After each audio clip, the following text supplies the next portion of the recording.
There was a time, though not so long ago as we'd like to pretend, kings ruled the world. Not metaphorical kings, mind you, actual bloated, velvet-draped monarchs who claimed their blood was holy and that their word was law. They lounged on thrones carved by the starving and paid in coin minted from the bones of peasants. And we the people, with pitchforks and pamphlets and the audacity of enlightenment, said that's enough. The Enlightenment was a gamble, a sweaty, radical, whiskey-fueled bet that people, even poor and angry people, could govern themselves without kissing a ring or fearing the gallows. The Constitution of the United States, that maddeningly imperfect and beautiful document, was born of that bet. It didn't promise perfection, it didn't promise comfort, but what it did promise was freedom. But here's the fine print. Freedom is a miserable bastard to live with. Because real freedom means letting people speak when you don't like what they're saying. It means letting them march when their cause offends you. It means defending the rights of the unpopular, the rude, the dangerous, and the downright wrong.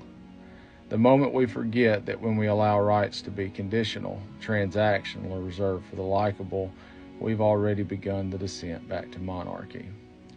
So make no mistake, the tyrant does not come banging on your door in a gold crown and a red robe. He comes smiling, holding a clipboard, citing polls, saying things like, "We're just trying to keep you safe." He points at the scary man in the street, the loud woman with a sign, the activist with the uncomfortable opinion, and he whispers, "Just them for now." And it always starts with just them for now. History is cluttered with the bones of free societies who learned too late that rights for some become rights for none. The Alien Enemies Act, passed in 1798, is as old as John Adams' powdered wig and was designed to round up foreign enemies during wartime. And yet it lingers like a hangover waiting to be used again. And maybe this time it's to deport but gang members, and that sounds reasonable. But maybe next time it's to disappear an activist who tweeted something unflattering about the president's policy on Gaza, and that's less reasonable.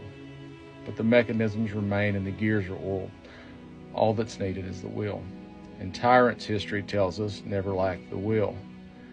The erosion of liberty is never announced with fireworks. It happens in meetings. It happens in laws nobody reads. It happens when an administration ignores the courts. And instead of answering a ruling, they smear the judge, or impeach them, or replace them with sycophants in robes. And that, dear friend, is not democracy. It is autocracy in drag.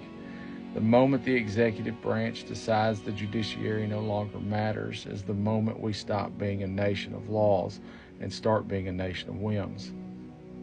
But we shrug because it doesn't affect us yet, because the man being deported isn't someone we know, because the activist being jailed said something we didn't like, because the journalist had a tone, because we're tired and scared, and God knows freedom takes energy. But let's make something plain. You cannot only enforce the parts of the Constitution that pertain to you. You cannot cherry-pick liberty like a salad bar. You cannot have freedom for some and call it justice. The next time a leader ignores a court or targets a political opponent or paints a protest as terrorism, we must remember that the road to dictatorship is always paved with excuses and good intentions. The Germans did not vote for Hitler thinking they were voting for genocide. They voted for order, for jobs, for strength. And by the time they realized what they had done, the trains were already running. So we must resist now. Not tomorrow. Not when it's politically convenient. Not when it finally hits our own doorstep. Because by then the Constitution is just paper and the ink is faded. And the king is already crowned.